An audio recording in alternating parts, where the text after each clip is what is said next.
TVS পডকাস্টে সবাইকে স্বাগতম। সঙ্গে আছি আমি রোকনুজ্জামান মনি। 2025 সালের ডিসেম্বরে বাংলাদেশের জাতীয় নির্বাচন হলে গণপরিষদ ও সংসদ নির্বাচন একই সঙ্গে করা যেতে পারে বলে মন্তব্য করেছেন সদ্য আত্মপ্রকাশ হওয়া জাতীয় নাগরিক পার্টির আহ্বায়ক ও অন্তর্বর্তী সরকারের সাবেক উপদেষ্টা নাহিদ ইসলাম। তবে কী প্রক্রিয়ায় একই সঙ্গে গণপরিষদ ও সংসদ নির্বাচন হবে তা জানায়নি দলটি। আজ আমরা কথা বলবো এসব বিষয়ে। আমাদের সঙ্গে যুক্ত আছেন জাতীয় নাগরিক পার্টি এনসিপির যুগ্ম আহ্বায়ক অনিক রায়। আপনাকে স্বাগতম। আজকে জাতীয় স্মৃতিসৌধে শ্রদ্ধা নিবেদনের মাধ্যমে আপনারা আপনাদের পার্টির সাংগঠনিক কার্যক্রম শুরু করলেন। আপনাদের পরবর্তী কর্মসূচি কি হতে যাচ্ছে? আপনারা জানেন যে গত 28শে ফেব্রুয়ারি থেকে আমরা আমাদের যে নতুন পার্টি এনসিপি সেটি আত্মপ্রকাশ করেছি। আত্মপ্রকাশের পরে আজকে আমাদের প্রথম কর্মসূচি ছিল আমরা 71-এর যে শহীদ, সেই শহীদদের স্মরণে, মুক্তিযুদ্ধের শহীদদের স্মরণে স্মৃতিসৌধে আমরা ফুল দিয়েছি এবং একই সাথে 24-এর শহীদদের স্মরণে রায়ের বাজার যে কবরস্থান সেখানেও আমরা কবর জিয়ারত করেছি 24-এর শহীদদের। আমরা এই সময়টা যেহেতু রমজান মাস, এই সময় মাঠে কাজ খুবই দেখা যায় যে মাঠে কর্মসূচি, রাস্তায় কর্মসূচি একটু কম হয়, কিন্তু আমরা আসলে এই সময়টাকে বেছে নিয়েছি আমাদের সারা বাংলাদেশে আমাদের কমিটিগুলো গুছিয়ে নেওয়ার জন্য, আমাদের সংগঠনটাকে গুছিয়ে নেওয়ার জন্য, এবং এপ্রিল মাস থেকে আমরা যেই রাজপথে কর্মসূচিগুলো দিব সেই কর্মসূচিগুলো সফল করার জন্য আমরা এখন থেকে আমাদের সাংগঠনিক কাজ চালাচ্ছি। আমাদের বিভিন্ন জেলায় এবং উপজেলায় সামনের দিনে কর্মসূচি নেওয়া হবে।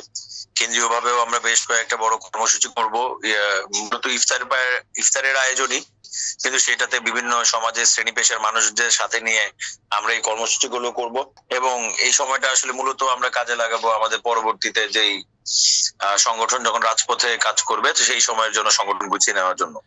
আপনি যেটা বলছেন সেখানে বিষয়টি এমনই আসছে যে আপনারা তৃণমূলের দিকে হয়তো গুরুত্ব দিচ্ছেন বা তৃণমূল সংগঠিত করার জন্য চেষ্টা করছেন। তো এখানে একটু জানতে চাই, এর মধ্যে বেশ কয়েকটি কমিটি যখন আপনারা ঘোষণা করেছেন, এটা আসলে হয়তো তখনকার ঘটনা যখন আপনারা নাগরিক পার্টি হিসেবে না, নাগরিক কমিটি হিসেবে ছিলেন, তখনকার ঘটনা। বেশ কিছু জায়গায় এমন কিছু বিতর্কিত নাম আসছিল যেগুলো আপনাদের পরবর্তীতে হয়তো এগুলো নিয়ে কথা শুনতে হয়েছে, আপনারা সংশোধনী এনেছেন। এখন আসলে সেই বিষয়গুলো কি গুরুত্ব দিচ্ছেন আপনারা? দেখুন, আমরা যখন জাতীয় নাগরিক কমিটির হয়ে সারা বাংলাদেশে বিভিন্ন জেলা উপজেলায় আমরা আমাদের কমিটিগুলো করেছি, সেটা ছিল আমাদের একদম প্রাথমিক স্টেজ। তো সেই সময় দেখা গেছে অনেক কিছুই ফিল্টার করা সম্ভব হয়নি, কিন্তু যেহেতু এই মুহূর্তে আমাদের সারা বাংলাদেশের প্রায় 400-র মতো উপজেলায় আমাদের যোগাযোগ এরই মধ্যে দাঁড়িয়ে গিয়েছে, ফলে সেই যোগাযোগের কারণে আমরা যেটা আশা করছি তা হলো যে এবার আর এরকম বিতর্ক হওয়ার সুযোগ কম থাকবে। আমরা অনেক বেশি ফিল্টার করে যারা আসলে জুলাই অভ্যুত্থানের পক্ষে এবং বাংলাদেশের পক্ষে এবং যাদের পূর্বতন কোনো প্রকার কোনো রাজনৈতিক দলের হয়ে কোনো প্রকার ক্রিমিনাল অ্যাক্টিভিটির সাথে সংযুক্ত থাকার, যারা ছিলেন না ক্রিমিনাল অ্যাক্টিভিটির সাথে সংযুক্ত, তাদের সবাইকে হয়তো বা আমরা নানানভাবে অ্যাকোমোডেট করব। কিন্তু এরই মধ্যে আপনি জানেন যে নাগরিক কমিটির তাহলে কি এমন হতে পারে যে ধরেন আওয়ামী লীগ, আমি একটু জানতে চাই, যারা আওয়ামী লীগ করতেন কিন্তু ধরেন জুলাই আন্দোলনের বিপক্ষে তারা ছিলেন, এমন কেউ কি আপনাদের সঙ্গে আসতে পারবে? বিপক্ষে ছিলেন বলতে যারা এমন হতে পারে যারা নিরপেক্ষ ছিলেন, চুপ ছিলেন, মানে এই পক্ষেও ছিলেন না ওই দিকেও ছিলেন না, কোনো দিকেই ছিলেন না, তারা কি আসতে পারবে আপনাদের সঙ্গে? এখন দেখেন, এটা তো আসলে খুবই গুরুত্বপূর্ণ প্রশ্ন। সে আপনি দেখতে পারবেন যে সারা বাংলাদেশে বিভিন্ন রকমের লোকজনই রয়েছেন। এখন আওয়ামী লীগের মধ্যে যারা তাদের এলাকায় যাদের বিরুদ্ধে কোনো প্রকার ক্রিমিনাল অফেন্স নেই, যারা অন্যের কারো কোনো ক্ষতি করেননি এবং জুলাই আন্দোলনের সময়ও যারা জুলাই আন্দোলনের পক্ষে ছিলেন, কারোর ক্ষতি করেন নাই, কারোর ক্ষতি করেন নাই কিন্তু আওয়ামী লীগের পোস্টেড ছিলেন, এমন কেউ কি আসতে পারবেন আপনাদের সঙ্গে? আর যদি তার নামে কোনো ক্রিমিনাল অফেন্স না থাকে এবং যদি সে কোনোভাবে কোনো প্রকার অসৎ বা খারাপ কাজের সাথে যুক্ত না হয়ে থাকে, জনগণের উপর কোনো প্রকার ক্ষতির যদি সম্মুখীন না হয়ে থাকে, তাহলে নিশ্চয়ই তাদের কথাটা আমরা বিবেচনা করব, কিন্তু তাদের ব্যাপারে একেবারেই সরাসরি এখনই আমরা কোনো সিদ্ধান্ত নিচ্ছি না। এটা আসলে অনেকখানি স্ক্রুটিনি হওয়ার পরে আসলে সিদ্ধান্ত নিতে হবে। আমরা আরেকটা প্রশ্ন দিতে চাই, আপনাদের দলের আজকের যিনি আহ্বায়ক তিনি বলেছেন যে আপনারা গণপরিষদ নির্বাচন এবং সংসদ নির্বাচন একই সঙ্গেই চান। এতদিন আমরা শুনে আসছিলাম যে আপনারা গণপরিষদ নির্বাচন আগে চান, তো এখন আপনাদের সিদ্ধান্তে একটা পরিবর্তন আসলো, এটা কেন আসলো?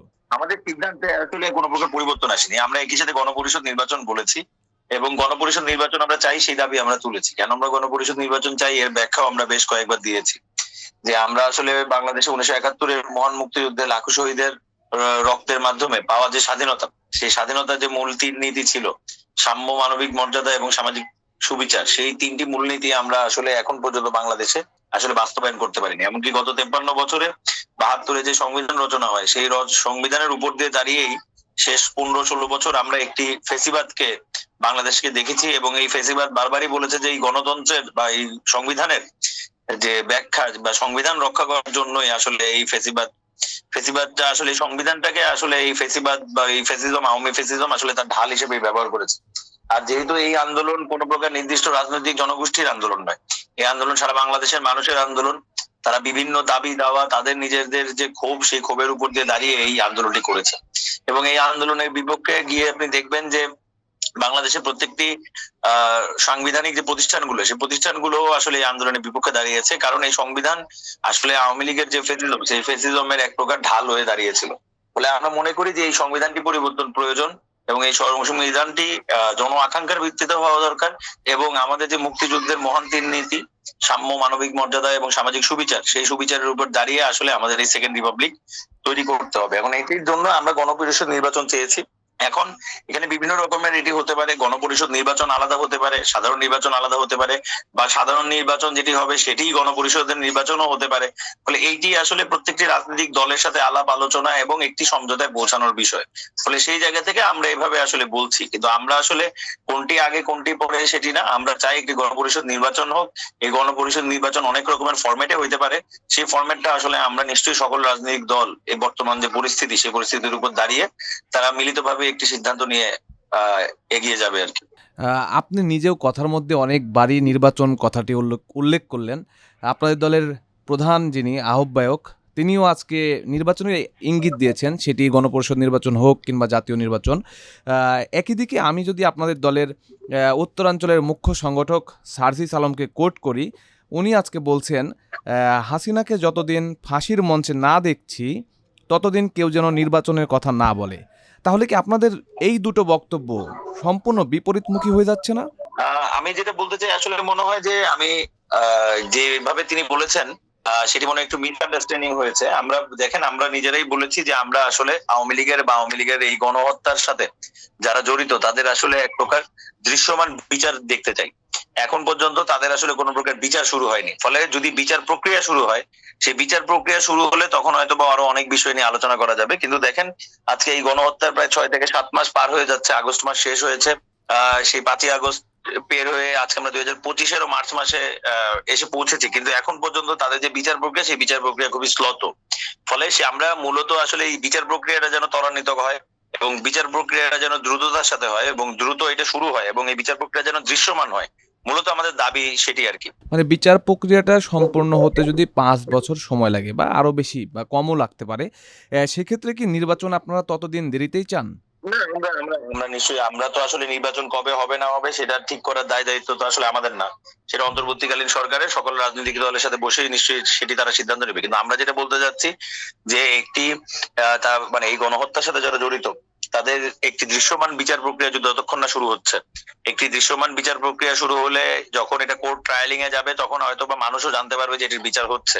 সো নিশ্চয়ই বাংলাদেশ, আমরা একটি গণতান্ত্রিক দল, জনগণের প্রতিনিধিত্ব করতে চাই। ফলে সেই জায়গা থেকে আমরা মনে করি নির্বাচন তো খুবই জরুরি, এবং একই সাথে বাংলাদেশ আরেকবার একটি গণতান্ত্রিক প্রক্রিয়ার মধ্য দিয়ে চলবে, সেটাও আমাদের কামনা।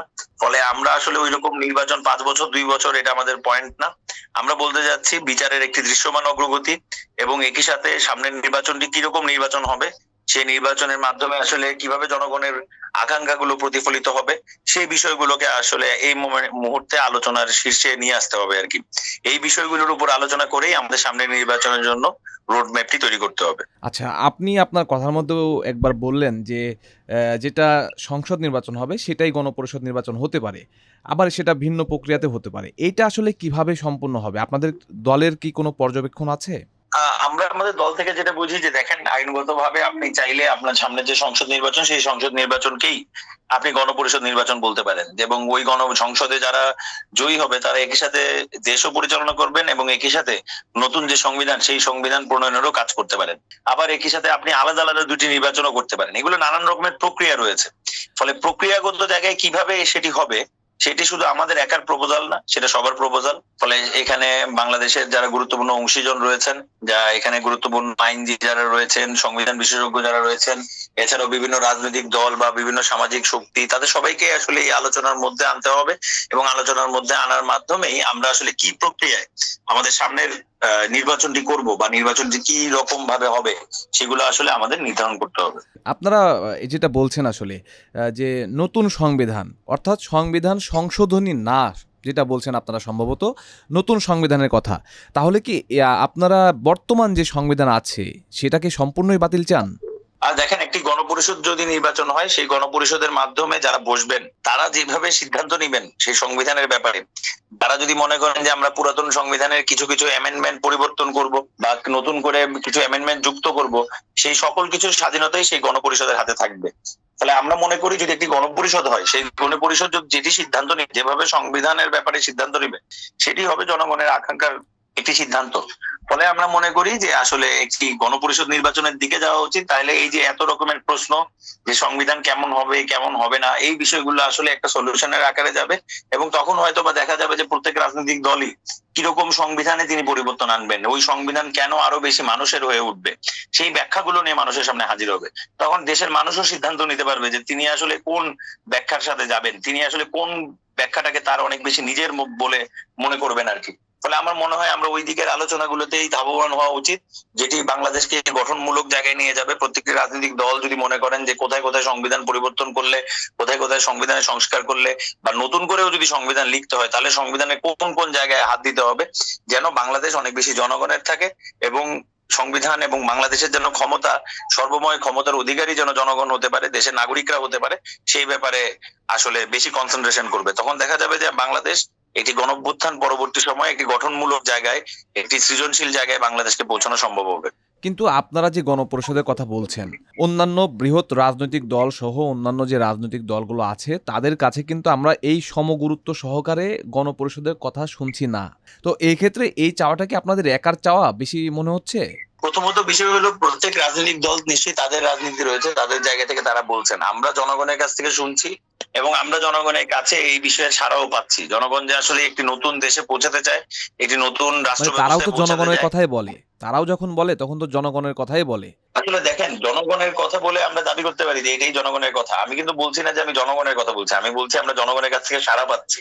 আমাদের এই বক্তব্যের সাড়া আমরা জনগণের কাছ থেকে পাচ্ছি, কারণ আমরা তাদের কাছ থেকে এই সাড়াটাই পাচ্ছি যে মানুষের মধ্যে একটি আকাঙ্ক্ষা রয়েছে যে একটি কল্যাণমুখী বাংলাদেশ গড়ে তোলার, একটি জনগণতান্ত্রিক বাংলাদেশ গড়ে তোলার। ফলে সেই জায়গা থেকে আমরা এই কাজটি এগিয়ে নিয়ে যাচ্ছি। এখন আমরা যে বক্তব্য দিচ্ছি সেটা যদি রাজপথে বা এটা যদি দেশের প্রত্যেক নাগরিক যদি বেশি গ্রহণ করে, তাহলে নিশ্চয়ই প্রত্যেকটি রাজনৈতিক দলকে সেই রাস্তাতেই হাঁটতে হবে। আর আমি যেটা মনে করি, আমাদের পুরাতন রাজনৈতিক দলগুলো আসলে একটি পুরাতন বন্দোবস্তের মধ্যেই তারা আসলে তাদের সময়টি কাটিয়েছেন। ফলে তাদেরকে একটি নতুনকে তারা আসলে ভয় পাচ্ছেন বা তারুণ্য নির্ভর একটি শক্তিকে আসলে তারা এক প্রকার ভয় পাচ্ছেন। ফলে সেই ভয়ের জায়গা থেকেই হতে পারে যে তারা আসলে এই গণপরিষদ বা এই যে আপনার একটি নতুন বাংলাদেশ বা একটা কল্যাণমুখী বাংলাদেশের যে রাস্তা, সেই রাস্তা থেকে হাঁটতে তাদের এক প্রকার ভয় লাগছে। কিন্তু আমরা মনে করি যে আসলে দেখেন, এই ভয়ের কারণেই গত 17 বছরে আমাদের এই রাজনৈতিক দলগুলো ব্যর্থ হয়েছে এবং এই ভয়কে জয় করতে পারার কারণেই কিন্তু এই তরুণরা এই গণঅভ্যুত্থানটি নেতৃত্ব দিতে পেরেছে। ফলে আমি মনে করি যে দেশের মানুষ এটা মনে রাখবেন, আর শেষ পর্যন্ত কি হবে, গণপরিষদ হবে, সাধারণ নির্বাচন হবে না কি হবে, সেটা ঠিক করবে বাংলাদেশের জনগণ।